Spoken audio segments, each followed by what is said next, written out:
আসসালামু আলাইকুম। আশা করছি সবাই অনেক ভালো আছেন। আজকে আমি আপনাদেরকে সয়াবিন ভুনা তৈরি করে দেখাবো। এই সয়াবিন ভুনা রান্না করলে আপনারা একদম অবিকল মাংসের মতো টেস্ট পাবেন। অর্থাৎ এটাকে মাংসের বিকল্পও বলা যেতে পারে। তো আজকে আমি আপনাদেরকে খুব মজা করে এই সয়াবিন ভুনা রান্না করে দেখাবো। চলুন তাহলে শুরু করা যাক। সয়াবিন ভুনা করার জন্য এখানে আমি 125 গ্রাম পরিমাণে সয়াবিন নিয়ে নিয়েছি। তো এই সয়াবিনগুলোকে এখন আমি ট্যাপের পানি দিয়ে একটু ভালো করে ধুয়ে নিব। চুলায় একটা হাঁড়িতে পর্যাপ্ত পরিমাণে পানি দিয়ে এর মধ্যে একটু লবণ দিয়ে দিচ্ছি।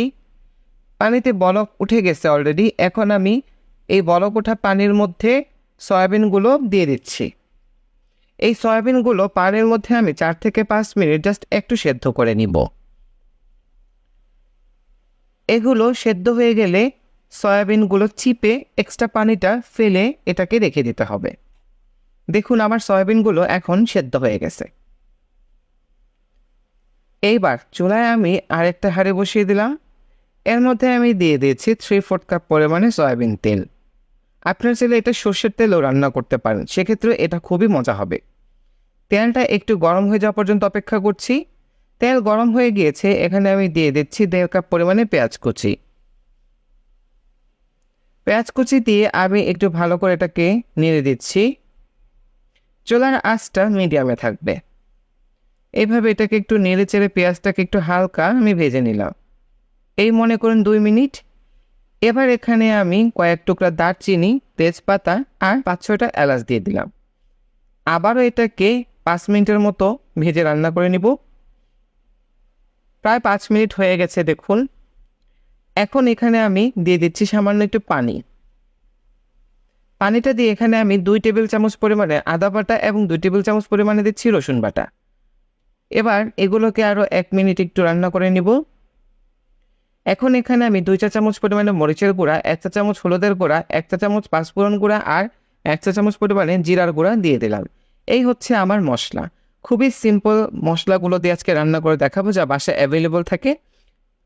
আপনারা চাইলে এখানে 1/2 চা চামচ ধনিয়ার গুঁড়াও অ্যাড করতে পারেন, বাট আমি দিচ্ছি না। এখন এখানে আমি 1 টেবিল চামচ পরিমাণে দিচ্ছি চিলি সস। আরও 1 টেবিল চামচ দিয়ে দিচ্ছি টমেটো সস।